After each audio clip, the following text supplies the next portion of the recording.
Hi, I'm going to be talking about my performance task assessment, my own individual one that I did create for physical education. I'll use this in my future classroom to measure group activity and social goals and other goals that I set. Part of with the performance and task assessment, it kind of plays into physical education, as in physical education is usually group oriented. And so that was kind of easy for me to create one because almost everything we do in physical education has individual goals and group goals. So I incorporated both of those. I incorporated both individual task along with group task.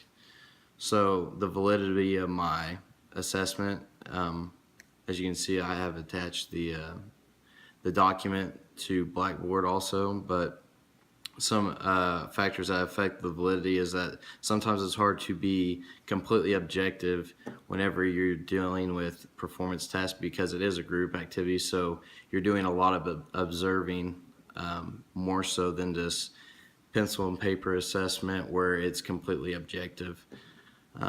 That would be one of the negative factors that do affect it. But on the flip side, you could have positive factors that could make it very strong, as in you having specific standards, specific instructional objectives, and how you get those. So on mine, which I'll show you later, but I had them all create a game, and they had to individually write out their own version of an activity that they created. Then they would get into groups and then decide which one they would like to use and teach to a class. Along with validity, reliability could be like just how it's the same for every student. In my performance task, I use it. It could be I'm using it as a summative assessment pretty much. I have it set in the setting as in like the end of a semester or the end of a multiple units, so you could break it up into 5 units with different activities. So for mine, I just had each group with a specific one unit activity, and my standard was to design and play small group games that involve cooperative learning with others. And my objectives is to cooperate with others to design a game activity and to cooperate with team members to create and teach a lesson. So this is in a 7th grade physical education classroom. So now we're getting into the upper levels of Bloom's taxonomy. And so now students need to analyze and create. And a great way to create games is to teach. Whenever you teach, you have to model, you have to reinforce, and it really makes you understand and learn the content more whenever you're teaching it to a peer.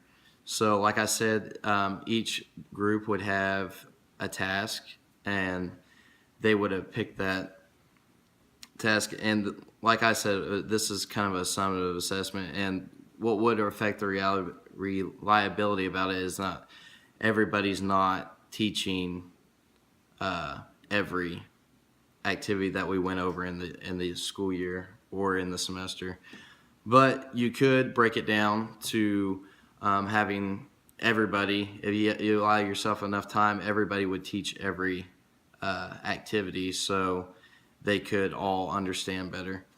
But my description that I provided the students was they would need to design a warm-up activity, review and model key points of the lesson, instructional points that I covered with them throughout the unit, drills for implementing key points, formations, and organization activities as of where students should be lined up at. That would be at least a restrictive environment, safe environment, promoting learning.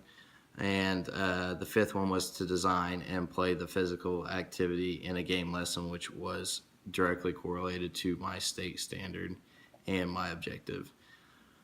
The whole group instruction, me as the teacher, I would go through every activity that was there possible, and I would review all the major key points and just some drills that I implemented during those so they could refer back to or modify however they wanted to. And like I said, list all the activities that we had done in the course. Now, to prevent from one or two group members doing the entire workload of the group, I'll have each individual in the group design the warm-up activity, the drills, the key points that they think that were important, formations, and the game. And after they all individually do that, they'll come together as a group and they will decide what drill, what activity, what game lesson, all this stuff. So you'd use about one from every student, so every student's involved. Then they'll collectively decide what to put in the lesson. Then they will teach the lesson with all those 5 components.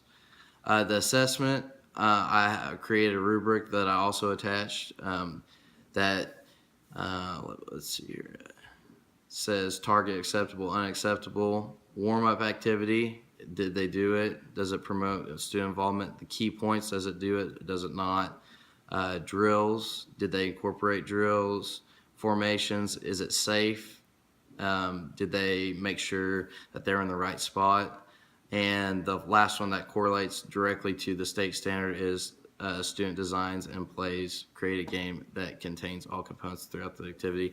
Now I'll be able to assess on just observation objectively because I'm looking for, like I said, did they create a game, and the rubric and stuff like that. The rubric goes in depth and detailed on whether they achieve that or not. Also, like I said, group work, everybody will collectively work together, and everybody will do work because each one of them will have created their own document of all those 5 tasks, and then they have to use social skills in order to figure out what they wanted to put in the lesson. Thanks.